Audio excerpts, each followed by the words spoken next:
नमस्कार दोस्तों, आप सभी का स्वागत है। तो आइए हम लोग वीडियो को सीधा शुरू करते हैं। और इससे पहले यानी आपको 60 तक कंप्लीट करा दिया गया है, तो आप प्रीवियस वीडियो नहीं देखें तो जाकर देख लीजिएगा। और इसका पीडीएफ आपको टेलीग्राम चैनल पर प्रोवाइड कर दिया जाता है, जिसका लिंक आपको वीडियो के डिस्क्रिप्शन में मिलेगा, या आप टेलीग्राम चैनल पर जाकर सर्च कर सकते हैं स्टडी लिंक पीडीएफ, वहाँ से भी जाकर आप ज्वाइन कर सकते हैं। तो आप टेलीग्राम चैनल को जाकर ज्वाइन कर लीजिएगा। वहाँ आपको प्रैक्टिस करने के लिए प्रश्न दिया जाता है, जो भी इससे रिलेटेड प्रश्न कराया जाता है वहाँ आपको प्रोवाइड किया जाता है। तो आप टेलीग्राम चैनल को जाकर ज्वाइन जरूर कर लीजिएगा। तो हम वीडियो को सीधा शुरू करते हैं। आज को जो प्रश्न है यानी 61 नंबर प्रश्न है, 60 तक तो आपको कंप्लीट करा दिया गया था। और 61 नंबर जो प्रश्न है कि बिहार की द्वितीय राजभाषा है, यानी बिहार की द्वितीय राजभाषा है उर्दू, मैथिली, भोजपुरी या मगही। तो इसका राइट आंसर क्या हो जाएगा? Option number A, Urdu Bihar की द्वितीय राजभाषा है, ऑप्शन नंबर ए। नेक्स्ट प्रश्न है कि बिहार के मुख्यमंत्री की नियुक्ति किसने की? भारत के राष्ट्रपति ने, दल के अध्यक्ष ने, बिहार के राज्यपाल ने, भारत के राष्ट्रपति ने। तो किसी भी राज्य के मुख्यमंत्री का नियुक्ति किसके द्वारा किया जाता है? वहां के राज्यपाल के द्वारा। यानी जिस राज्य का मुख्यमंत्री का नियुक्ति करना तो वहां का राज्यपाल के द्वारा नियुक्त किया जाएगा। यानी अगर बिहार के मुख्यमंत्री का नियुक्ति करना तो बिहार के राज्यपाल के द्वारा किया जाएगा, या यूपी के मुख्यमंत्री का नियुक्ति करना तो यूपी के राज्यपाल के द्वारा किया जाएगा। यानी किसी भी राज्य के मुख्यमंत्री का नियुक्ति वहां के राज्यपाल के द्वारा किया जाता है। तो इसका राइट आंसर हो जाएगा ऑप्शन नंबर सी, बिहार के राज्यपाल। अगला प्रश्न है, भारत के उपराष्ट्रपति का चुनाव करने वाले सदस्य होते हैं पार्लियामेंट के, लोकसभा के, राज्यसभा के या मंत्रिमंडल के। पार्लियामेंट मतलब क्या होता है? संसद। पार्लियामेंट मतलब होता है संसद। पार्लियामेंट मतलब संसद। तो इसका जो राइट आंसर हो जाएगा ऑप्शन नंबर ए, भारत के उपराष्ट्रपति का चुनाव किसके द्वारा किया जाता है? संसद के द्वारा, यानी पार्लियामेंट के द्वारा। लोकसभा, तो लोकसभा में मैक्सिमम सीटों की संख्या कितनी हो सकती है? 552। लोकसभा में अधिकतम सीटों की संख्या कितनी हो सकती है? 552। ये प्रश्न पूछा जाता है, आपसे पूछा जाएगा प्रश्न कि लोकसभा में अधिकतम सीटों की संख्या कितनी हो सकती है? तो 552। और अभी वर्तमान में कितना है? 545। वर्तमान में कितना है? 545। कितना हो सकता है, यानी कितना मैक्सिमम हो सकती है? 552। राज्यसभा में सीटों की संख्या कितना है? अभी अगर बात करिएगा तो 245, लेकिन मैक्सिमम कितना हो सकता है? 250। यानी अधिकतम राज्यसभा में सीटों की संख्या कितना है? 250। और अभी वर्तमान में कितना है? 245। तो आप इसको याद रखिएगा। तो इस प्रश्न का right answer option number A हो जाएगा। और बिहार से रिलेटेड है तो बिहार में भी प्रश्न पूछा जाएगा, बिहार से रिलेटेड जोड़कर प्रश्न पूछा जाएगा। बिहार में लोकसभा में सीटों की संख्या कितना है? 40। बिहार में लोकसभा में सीटों की संख्या कितना है? 40। राज्यसभा में सीटों की संख्या कितना है? 16। और विधानसभा में सीटों की संख्या कितना है? 243। और विधान परिषद पूछा जाएगा तो 75। आप याद रखिए, इसको यहां पर नोट करके लिख लीजिए। लोकसभा में सीटों की संख्या 40, राज्यसभा में सीटों की संख्या 16, विधान परिषद और एक होता है विधानसभा, तो विधानसभा में सीटों की संख्या कितना है? 243। और विधान परिषद में 75। तो आप इसको नोट कर लीजिएगा। और एक प्रश्न पूछा जाएगा कि संसद यानी पार्लियामेंट किस अनुच्छेद में वर्णन है? तो आप एक ट्रिक याद रखिएगा, सरला।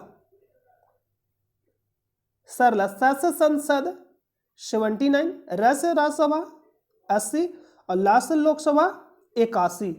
तो संसद किस अनुच्छेद में? 79, राज्यसभा 80, लोकसभा 81। तो अगला प्रश्न पर चलते हैं। नेक्स्ट प्रश्न है, मुख्य न्यायाधीश के अतिरिक्त उच्चतम न्यायालय में न्यायाधीशों की संख्या होती है? तो ये जो प्रश्न है आप जो देख रहे हैं, बिहार एसआई 2017 में पूछे गए प्रश्नों का एनालिसिस हम लोग कर रहे हैं। तो 2017 के अनुसार अगर इसका आंसर दीजिएगा तो आंसर होगा 30। लेकिन अभी वर्तमान में जितना सीट है, वर्तमान में जितना संख्या है वो आपको याद रखना है।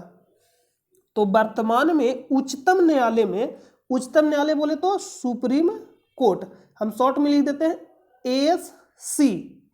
तो वर्तमान में सुप्रीम कोर्ट यानी उच्चतम न्यायालय में सीटों की संख्या कितना न्यायाधीशों की? तो 33 33 अन्य न्यायाधीशों की संख्या और 1 मुख्य न्यायाधीश, तो टोटल मिलाकर 34। तो प्रश्न पूछा जाएगा उच्चतम न्यायालय में न्यायाधीशों की संख्या कितना है, तो आंसर देंगे 34। सिर्फ न्यायाधीशों की संख्या पूछा जाएगा, लेकिन प्रश्न यह पूछा कि मुख्य न्यायाधीशों के अतिरिक्त यानी मुख्य न्यायाधीश को छोड़कर, तो आंसर क्या होगा 33। तो प्रश्न को आप आराम से पढ़िएगा और आंसर दीजिएगा। तो टोटल पूछा जाएगा 34 और सिर्फ न्यायाधीशों की संख्या पूछा जाएगा तो 33 और 1 होता है मुख्य न्यायाधीश। तो इस प्रश्न का आंसर आप नहीं करिएगा, नहीं तो आप कन्फ्यूजन कर जाइएगा। जो वर्तमान में उसको आप याद रखिए। तो अगला प्रश्न पे चलते हैं। भारत है एक धर्मनिरपेक्ष राष्ट्र, हिंदू राष्ट्र, हिंदू मुस्लिम राष्ट्र या इनमें से कोई नहीं। तो भारत एक कैसा राष्ट्र है, धर्मनिरपेक्ष राष्ट्र, यानी ऑप्शन नंबर ए। धर्मनिरपेक्ष राष्ट्र कहने का मतलब है जनरली हम लोग ये समझ सकते हैं कि यहाँ आप स्वतंत्र किसी भी धर्म को आप मान सकते हैं, जिस भी धर्म को आप मानना चाहते हैं उस धर्म को आप मान सकते हैं, बिल्कुल आप क्या स्वतंत्र है। और यहाँ सभी धर्मों को बराबर समान दिया जाता है। तो ऑप्शन नंबर ए। नेक्स्ट प्रश्न है, पुराने लिच्छवी राज्य की राजधानी थी। आपको याद होगा अगर आप जैन धर्म पढ़े होंगे, यानी जैन धर्म से रिलेटेड अगर आप पढ़े होंगे तो आपको याद होगा कि लिच्छवी गणराज चेटक की बहन कौन थी, त्रिशला। लिच्छवी गणराज चेटक की बहन कौन थी, त्रिशला। त्रिशला किसकी माँ थी, तो महावीर स्वामी। महावीर स्वामी कौन थे, जैन धर्म के 24वें तीर्थकर। और जैन धर्म के वास्तविक संस्थापक किसे कहा जाता है, महावीर स्वामी को। तो आपसे प्रश्न पूछेगा क्या कि महावीर स्वामी का जन्म कहाँ हुआ, तो ये महावीर स्वामी की माता का क्या नाम था, त्रिशला। किस यानी किसकी बहन थी, लिच्छवी गणराज चेटक की बहन थी। तो यहाँ पुरानी लिच्छवी राज की राजधानी थी option number C, Vaishali. Option number C, Vaishali. तो आप याद रखिएगा। जैन धर्म से 4 प्रश्न आप याद रखिए, तीर्थकर में 4 ही आपको याद रखना, टोटल 24 है, लेकिन 24 आपको याद नहीं रखना। फर्स्ट नंबर पे आपको याद रखना जैन धर्म के प्रथम तीर्थकर कौन थे, ऋषभ देव। प्रथम तीर्थकर। जैन धर्म के दूसरे यानी तीर्थकर कौन थे, एक पहला याद रखिएगा, दूसरा याद रखिएगा, और ज्यादा आप कर सकते हैं तो तीसरा भी याद रख सकते हैं, और बाकी 23 और 24। तो प्रथम कौन थे, ऋषभ देव, दूसरा कौन थे, अजीतनाथ, और तीसरा कौन थे, संभव देव। यह शायद संभव ना था, तो आप इसको एक बार चेक कर लीजिएगा। संभव यानी 100% सही है। तो संभव, तो याद रखें, पहला ऋषभ देव, दूसरा अजीतनाथ, तीसरा संभव देव। यह संभव नाथ है, शायद लास्ट में क्या मतलब टाइटल वो नहीं याद है, तो संभव आप याद रखिएगा। और एक आप याद रखिएगा 23 में पारसनाथ, क्या याद रखिएगा, पारसनाथ। और एक लास्ट 24 में महावीर स्वामी। महावीर स्वामी। तो आपसे प्रश्न पूछा जाए 24वें तीर्थकर कौन थे, तो महावीर स्वामी। यह प्रश्न पूछा जाएगा अंतिम तीर्थकर कौन थे, महावीर स्वामी। तो इसका तो राइट आंसर हो जाएगा ऑप्शन नंबर सी। नेक्स्ट प्रश्न पे चलते हैं। और महावीर स्वामी जी का जन्म कब हुआ था, 540 ईसा पूर्व। ध्यान दीजिए, एक रहेगा ईसवी और एक रहेगा ईसा पूर्व, यानी 540 ईसा पूर्व। तो अगला प्रश्न पे चलते हैं। नालंदा किस लिए प्रसिद्ध था, नालंदा विश्वविद्यालय। और नालंदा विश्वविद्यालय को किसने बनाया, कुमार गुप्त। तो आपसे प्रश्न पूछा नालंदा विश्वविद्यालय का निर्माण कौन कराया, कुमार गुप्त। और इसको नष्ट कौन कर दिया था, बख्तियार खिलजी। बख्तियार खिलजी कुतुबुद्दीन ऐबक का गुलाम था बख्तियार खिलजी। तो इसको नष्ट कौन कर दिया, बख्तियार खिलजी। यानी खिलजी इसको क्या कर दिया था, नष्ट कर दिया था। तो ये आप याद रखिएगा। अगला प्रश्न पे चलते हैं। और पाटलिपुत्र भी इंपॉर्टेंट है। मगध साम्राज्य का राजधानी शुरू में कहाँ था, राजगीर, लेकिन इसको स्थानांतरित करके बाद में कहाँ कर दिया गया, पाटलिपुत्र। तो प्रश्न पूछेगा मगध साम्राज्य की राजधानी राजगीर से पाटलिपुत्र किस वंश के राजा या किस शासक ने स्थानांतरित कर दिया। तो आंसर क्या होगा, उदयन। उदयन किस वंश का था, हर्यक वंश। किस वंश का था, हर्यक वंश। आगे हम आपको बताएं हर्यक वंश, यानी हर्यक वंश का शासक कौन था, उदयन। हर्यक वंश का शासक कौन था, उदयन ने राजगीर से राजधानी कहां कर दिया, पाटलिपुत्र, मगध साम्राज्य का। नेक्स्ट प्रश्न पे चलते हैं। अगला प्रश्न है कि जो सदस्य लोकसभा के अध्यक्ष का चुनाव करते हैं वे होते हैं पार्लियामेंट के, मंत्रिमंडल के, राज्यसभा के या लोकसभा के। तो लोकसभा का चुनाव करना है तो लोकसभा का चुनाव करना तो लोकसभा के ही रहेंगे सदस्य। यानी बिहार में चुनाव करना है, बिहार में किसी भी यानी विधान, जैसे मान लें कि विधानसभा का चुनाव करना बिहार में, तो बिहार के ही लोग होंगे, यानी बिहार के सदस्य होंगे। तो ऑप्शन नंबर डी लोकसभा के। लोकसभा, जो सदस्य लोकसभा के अध्यक्ष का चुनाव करते हुए होते हैं लोकसभा के। Option number D. और लोकसभा किस अनुच्छेद में था? 81, राज्यसभा 80, संसद 79, 79। नेक्स्ट प्रश्न है कि भारत के राष्ट्रपति जिन सदस्यों द्वारा चुने जाते हुए होते हैं लोकसभा के, राज्यसभा के, पार्लियामेंट एवं राज्यों की विधानसभाओं के जनता के प्रतिनिधियों के। प्रश्न पूछा कि भारत के राष्ट्रपति जिन सदस्यों द्वारा चुने जाते हुए होते हैं लोकसभा के, राज्यसभा के या पार्लियामेंट एवं राज्यों की विधानसभाओं के, यह लास्ट में दिएगा ऑप्शन डी में जनता के प्रतिनिधियों के। तो इसका राइट आंसर हो जाएगा ऑप्शन नंबर सी। लेकिन प्रश्न में ट्विस्ट कर सकता है जब ऑप्शन इसको चेंज करेगा। ऑप्शन में चेंजिंग क्या करेगा? लास्ट में अगर रहेगा जुड़ा हुआ पार्लियामेंट एवं राज्यों की विधानसभाओं के निर्वाचित सदस्य, यानी लास्ट में जुड़ जाएगा निर्वाचित सदस्य, तो पार्लियामेंट एवं राज्यों की विधानसभाओं के निर्वाचित सदस्य शामिल होते हैं। तब लास्ट में इसमें जोड़ लीजिएगा निर्वाचित सदस्य, यानी बिल्कुल सटीक आंसर यानी देना चाहते हैं तो क्या होगा? निर्वाचित सदस्य। एक होते हैं मनोनीत सदस्य और एक निर्वाचित सदस्य। राष्ट्रपति के द्वारा संसद में 14 सदस्य मनोनीत किए जाते हैं, यानी राष्ट्रपति के द्वारा चुने जाते हैं। तो जो जाहिर है जिसके द्वारा चुने जाएंगे वोट उसी को करेंगे, इसलिए मनोनीत वाले सदस्य शामिल नहीं होते हैं, मनोनीत वाले सदस्य शामिल नहीं होते। तो प्रश्न यहां पूछा गया लोकसभा में, देखिए संसद, राज्यसभा और एक होता है लोकसभा। संसद, राज्यसभा और लोकसभा। संसद किस अनुच्छेद में था? 79। राज्यसभा किस अनुच्छेद में था? 80। और लोकसभा किस अनुच्छेद में था? 81। आप इसको याद रखिएगा। संसद कहने का मतलब राज्यसभा और लोकसभा। तो संसद में राष्ट्रपति के द्वारा कितने सदस्यों को मनोनीत किया जाता है? तो आंसर होगा 14। लेकिन राज्यसभा में 12, लोकसभा में 2। अगर कंफ्यूजन करते हैं तो लोकसभा लिखेगा लोक, तो क्या होगा? 2 अक्षर से लिखाएगा, तो लोकसभा में 2, तो राज्यसभा में 12। टोटल मिलाकर कितना हो जाएगा? 14। यानी राष्ट्रपति के द्वारा संसद में, कहने का मतलब राज्यसभा और लोकसभा दोनों को मिलाकर पूछ रहा, तो आंसर होगा 14। लेकिन राज्यसभा में पूछा जाएगा तो 12, लोकसभा में पूछा जाएगा तो 2। यानी राष्ट्रपति के द्वारा संसद में कितने सदस्यों को मनोनीत किया जाता है? 14। संसद पूछा गया है तो संसद में राष्ट्रपति के द्वारा कितने सदस्यों को मनोनीत किया जाता है? 14। राज्यसभा में 12, लोकसभा में 2। तो इसका राइट आंसर हो जाएगा ऑप्शन नंबर सी। और लास्ट में आप जोड़ लीजिएगा, लास्ट में आपको क्या जोड़ना है? निर्वाचित सदस्य। नेक्स्ट, पंचायती राज लागू किया गया था, तो इसके बारे में हम लोग कंप्लीट डिटेल जान लेते हैं। जो भी प्रश्न पूछा जाएगा वो बन जाना चाहिए। देखिए, आप अगर रेगुलर डेली वीडियो देखते हैं तो हम कोशिश करते हैं कम समय में ज़्यादा रिवाइज हो जाए, यानी कम समय में ज़्यादा से ज़्यादा रिवीजन हो जाए। तो हम लिखेंगे कम और बोलेंगे ज़्यादा, तो जिससे कम समय में ज़्यादा रिवीजन होगा। पंचायती राज कब लागू किया गया था? 2 अक्टूबर 1959 को। कहां से लागू किया गया था? नागौर, राजस्थान से। नागौर, राजस्थान से। किसके द्वारा लागू किया गया था? तो उस समय के जो पीएम थे, यानी प्रधानमंत्री पंडित जवाहरलाल नेहरू के द्वारा ये लागू किया गया था। कहां से? नागौर, राजस्थान से।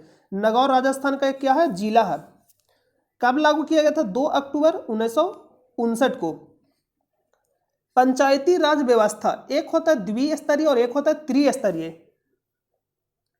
द्वि मतलब 2 और त्रि मतलब 3। अशोक मेहता, अभी आपको हम समझा रहे हैं कि इसको याद कैसे रखना, बहुत ही सिंपल है। अशोक मेहता और एक नाम याद रखिएगा बलवंत राय मेहता। बलवंत राय मेहता। देखिए मेहता यहाँ पे गलत लिख दे, मेहता, बलवंत राय मेहता। देखिए हैंड राइटिंग यानी आपको खराब लग रहा हो, क्योंकि हैंड से लिखते हैं, पेन से लिखते नहीं, इसलिए राइटिंग थोड़ा खराब रहेगा, तो आप इसको एडजस्ट करिएगा, मेहता। तो अशोक मेहता 2 भाग में टूटा है, बलवंत राय मेहता 3 भागों में टूटा। तो प्रश्न ने पूछा द्विस्तरीय पंचायती राज व्यवस्था किस समिति के सिफारिश पर लागू किया गया? अशोक मेहता। द्विस्तरीय व्यवस्था अशोक मेहता समिति, त्रिस्तरीय व्यवस्था बलवंत राय मेहता, त्रिस्तरीय बलवंत राय मेहता।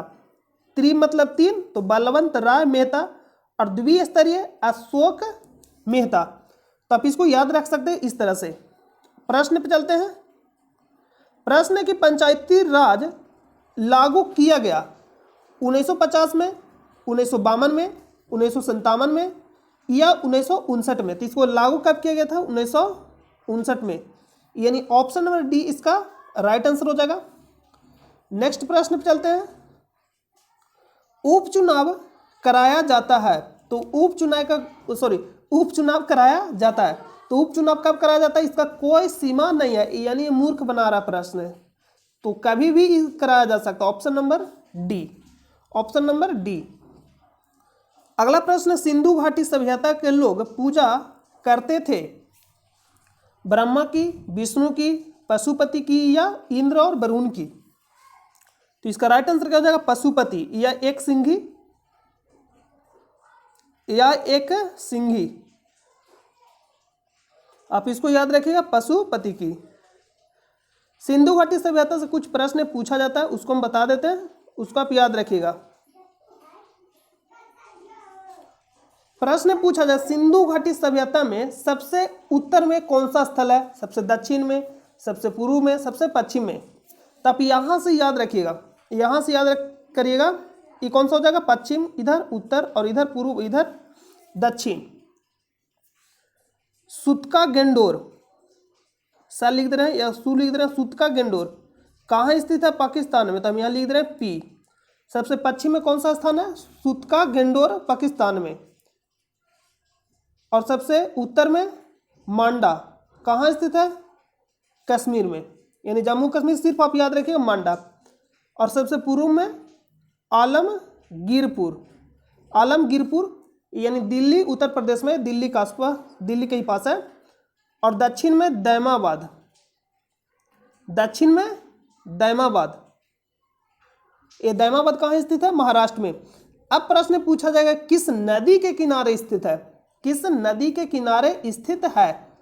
तो जो सुतका गेंडोर है डास्क नदी के किनारे स्थित है। कौन सा नदी? डास्क, डास्क नदी के किनारे।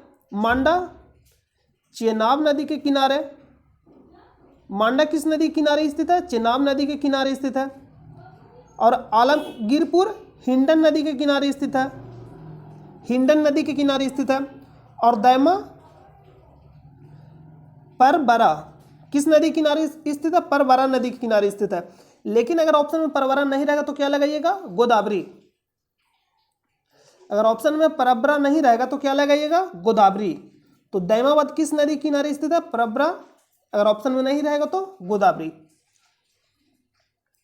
तो इसका right answer option number C. और एक प्रश्न पूछा था सिंधु घाटी सभ्यता का सबसे बड़ा स्थल, सबसे बड़ा स्थल।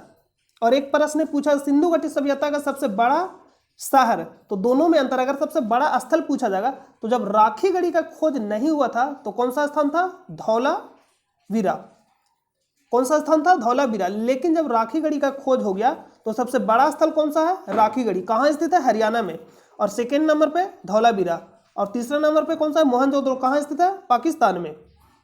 लेकिन प्रश्न पूछा जाएगा सिंधु घाटी सभ्यता का सबसे बड़ा शहरी स्थल कौन सा है? तो मोहनजोदड़ो। शहरी स्थल पूछा जाएगा तो मोहनजोदड़ो। तो आप इसको खासा ध्यान दीजिएगा। अगला प्रश्न, त्रिपिटक धार्मिक ग्रंथ है हिंदुओं के, मुसलमानों के, जैनों के या बौद्धों के? तो त्रिपिटक इसका राइट आंसर क्या हो जाएगा? ऑप्शन नंबर डी, जिसमें कौन कौन सा शामिल है? विनय पिटक, सूत पिटक और अभी धम्म पिटक। और एक प्रश्न पूछेगा त्रिरत्न और एक प्रश्न पूछेगा त्रिपिटक। तो त्रिपिटक पूछा जाएगा तो बौद्ध धर्म से, और त्रिरत्न पूछा जाएगा तो जैन धर्म और बौद्ध धर्म दोनों से संबंधित है। जैन धर्म में मोक्ष प्राप्ति के लिए त्रिपिटक अपनाया जाता है। इसमें कौन कौन सा शामिल है? सम्यक दर्शन, सम्यक आचरण और सम्यक ज्ञान। तो इसको आप याद रखिएगा, ये भी प्रश्न पूछ लेगा कि त्रिरत्न निम्नलिखित में से कौन सा त्रिरत्न नहीं है। और बौद्ध धर्म में बात करेंगे तो कौन कौन शामिल है? बुद्ध, संघ और धर्म त्रिरत्न में। तो इसका right answer option number D. कुछ इससे रिलेटेड प्रश्न पूछा जाता है। देखिए क्या प्रश्न पूछा जाएगा। त्रिपिटक के बारे में तो आपको हम बता दिए, यहां पे लिख रहा है बौद्ध धर्म के सबसे प्राचीन ग्रंथ त्रिपिटक है, अर्थात विनय पिटक, सूत पिटक और अभिधम्म पिटक। विनय पिटक बौद्ध धर्म के नियमों का वर्णन है, सूत पिटक धार्मिक विचारों एवं वचनों का संग्रह और अभिधम्म पिटक बौद्ध धर्म का वर्णन है, बौद्ध दर्शन का वर्णन है। धर्म बोल दिए क्या? बौद्ध दर्शन का वर्णन है। एक प्रश्न पूछा जाएगा बौद्ध धर्म का इनसाइक्लोपीडिया किसे कहा जाता है? आप इसको स्टार लगाकर लिख लीजिएगा। बौद्ध धर्म का इनसाइक्लोपीडिया किसे कहा जाता है? सूत पिटक को। किसे कहा जाता है? सूत पिटक को। 16 महाजनपदों का वर्णन किसमें मिलता है? अंगुत्तर निकाय में। ये भी मोस्ट इंपोर्टेंट है, आप इसको भी याद रखिएगा। मिलिंद पानों में बौद्ध भिक्षुक नागसेन एवं यूनानी राजा मिनांडर का दार्शनिक वार्तालाप है। यानी इसमें किसका वर्णन? नागसेन और मिनांडर के बातचीत का वर्णन है। जातक बुद्ध के पूर्व जन्म की कथाओं का वर्णन है। प्रथम बौद्ध संगीति में विनय पिटक उपाली के नेतृत्व में एवं सूत पिटक आनंद के नेतृत्व में लिखे गए हैं। ये भी कभी कभी पूछ लिया जाता है, लेकिन ये इतना इंपॉर्टेंट नहीं है। हाँ, प्रथम बौद्ध संगीति, द्वितीय बौद्ध संगीति इंपॉर्टेंट है, इसके बारे में हम आपको डिटेल से बता देते हैं। द्वितीय बौद्ध संगीति में कुछ भिक्षुओं ने संघ से अलग होकर महासंघिक नामक संप्रदाय बनाया, अन्य थेरावादी कहलाए। ये आप नहीं याद रखिएगा। तृतीय बौद्ध संगीति में मोगली पुत्तिस ने अभिधम्म पिटक का संकलन किया। ये भी इंपॉर्टेंट है उतना, लेकिन उतना इंपॉर्टेंट नहीं है। इंपॉर्टेंट क्या है आप उसको याद रखिएगा। कॉलम जैसे बना रहे वैसा आप भी बना लीजिएगा और नोट करते जाइएगा। हम लिखेंगे नहीं, सिर्फ बोलेंगे और आपको नोट करना है, क्योंकि लिखेंगे तो ज़्यादा टाइम लगेगा। इस तरह से आप ही कॉलम बना लीजिए, 4 कॉलम। कितना कॉलम बनाना है? 4।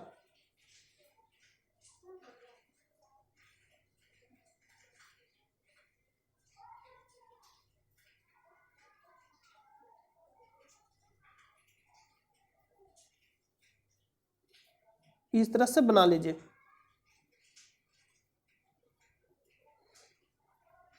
इसमें लिख दीजिए संगीति। इसमें क्या लिख दीजिए? संगीति। संगीति का मतलब होता है सम्मेलन।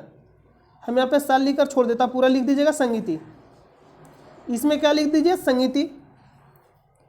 और इसमें लिख दीजिए वर्ष, इसमें लिख दीजिए शासक, और इसमें लिख दीजिए स्थान, स्थान यानी कहाँ हुआ था, और इसमें लिख दीजिए अध्यक्ष, अध्यक्ष, और एक और बना लीजिए उपाध्यक्ष, उपाध्यक्ष। हम यहाँ सीरियल करते थे। प्रथम बौद्ध संगीति यानी 1 लिखेंगे, यानी प्रथम बौद्ध संगीति। प्रथम बौद्ध संगीति। तो प्रथम बौद्ध संगीति कब हुआ था? 483 ईसा पूर्व।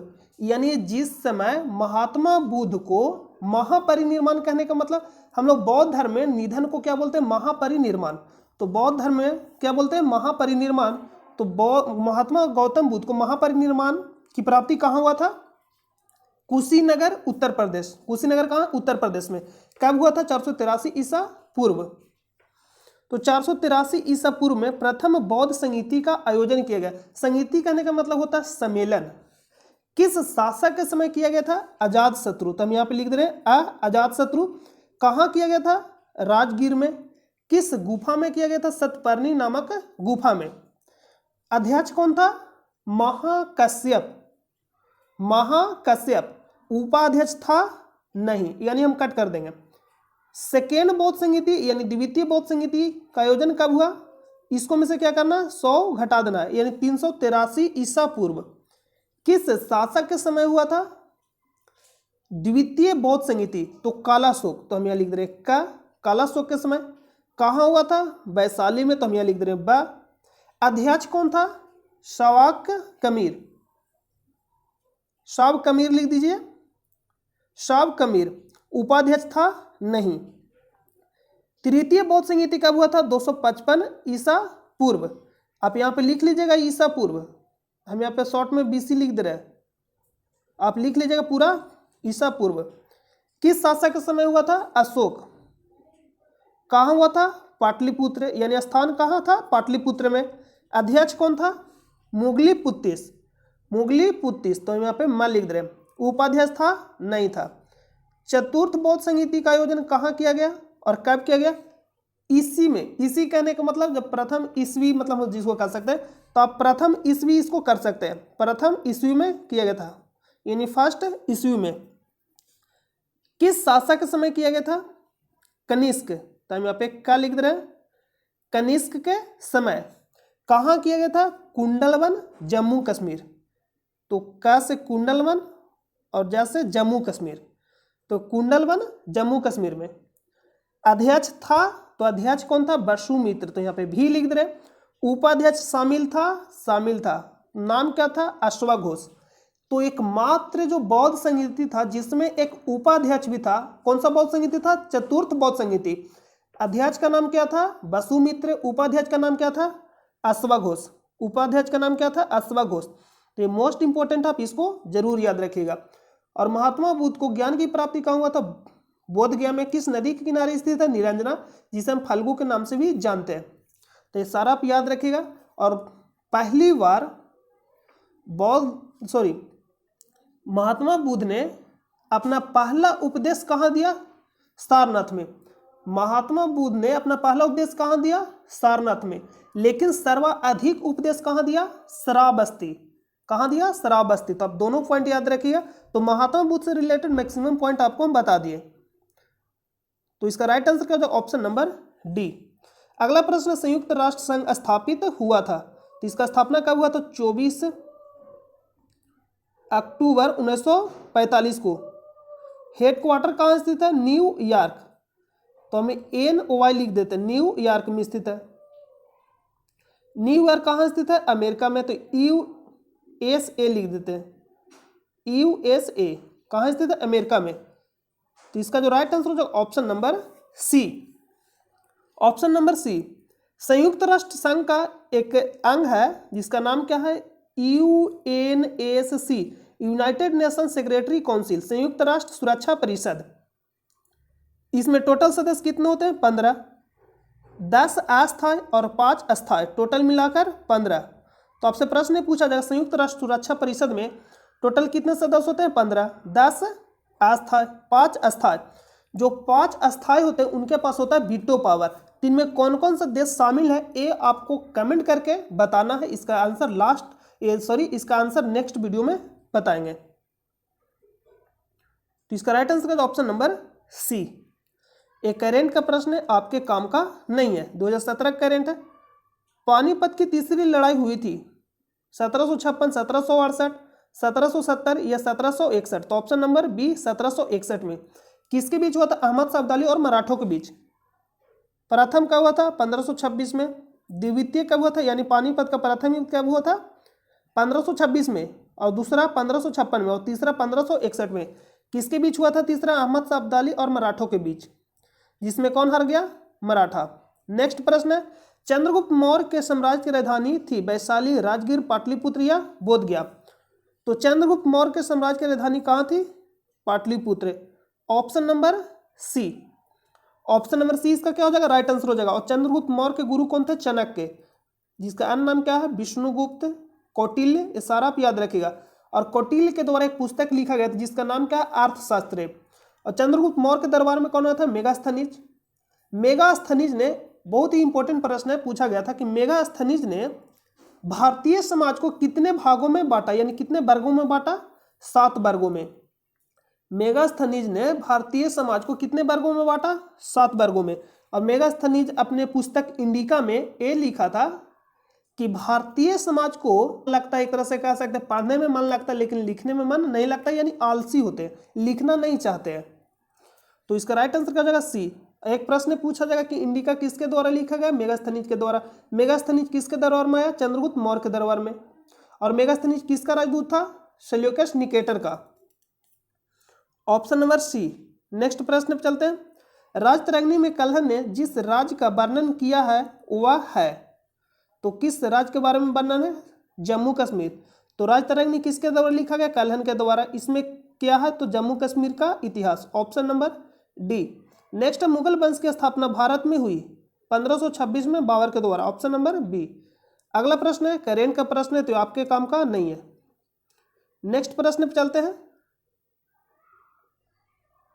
नेक्स्ट एंड लास्ट, अशोक महान पुत्र थे, तो बिंदुसार। Option number B. लेकिन एक है बिंबिसार, एक है बिंदुसार, पता नहीं चलता कि बिंबिसार लगाए या बिंदुसार, तो पता कैसे चलेगा। तो आप एक ट्रिक याद रखिए, हसीन मशूक शाह, ये मगध वंश पे राज करने वाले क्या है, वंश है।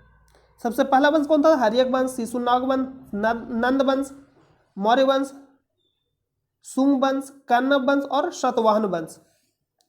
हर्यक वंश से भी पहले कौन सा वंश था, बृहद्रथ, जो किसके द्वारा स्थापित हुआ था, बृहद्रथ के द्वारा। लेकिन इसका कोई भी ऐतिहासिक स्रोत नहीं मिलता, इसलिए वो ज्यादा चर्चा में नहीं रहता, लेकिन आप उसको भी ध्यान में रखिएगा। हर्यक वंश का संस्थापक कौन था, बिंबिसार। हर्यक वंश का संस्थापक कौन था, बिंबिसार। और बिंबिसार का पुत्र कौन था, अजातशत्रु। अजातशत्रु का पुत्र कौन था, उदयन। तो ये किससे रिलेटेड है, हर्यक वंश से। बिंबिसार हर्यक वंश से रिलेटेड है। और एक है बिंदुसार, जो किस वंश से रिलेटेड है, मौर्य वंश से। मौर्य वंश का संस्थापक कौन था, चंद्रगुप्त मौर्य।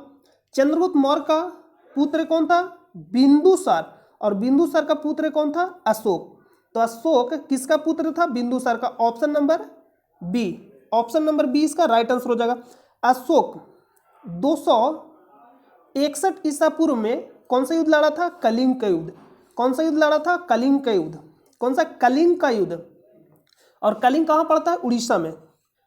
और एक और प्रश्न यहाँ से पूछा जाएगा, 269 ईसा पूर्व, तो अशोक का राजाभिषेक कब हुआ था, 269 ईसा पूर्व में। लेकिन कलिंग का युद्ध कब लड़ा था, 261 ईसा पूर्व में। तो प्रश्न पूछेगा, अशोक राज अभिषेक के कितने वर्ष बाद कलिंग युद्ध लड़ा। सॉरी, यहां बिंदुसार में लगा दिया क्या, अशोक में कर लीजिएगा। अशोक राज अभिषेक के कितने वर्ष बाद कलिंग युद्ध लड़ा, 261, 8 वर्ष बाद, क्योंकि 8 घटाइएगा तब है ना 261 आएगा। 69 में से 8 घटाइएगा तो 61 आएगा, तो 8 वर्ष बाद, 8 वर्ष बाद। और कलिंग युद्ध का वर्णन किस अशोक के किस अभिलेख से मिलता है, एक होता है शिलालेख, तो अशोक के किस शिलालेख से मिलता है, 13वें शिलालेख से। और किस अभिलेख से मिलता है, खारवेल के हाथी गुफा अभिलेख से। तो ऑप्शन नंबर बी। तो इससे आगे हम लोग नेक्स्ट वीडियो में करेंगे।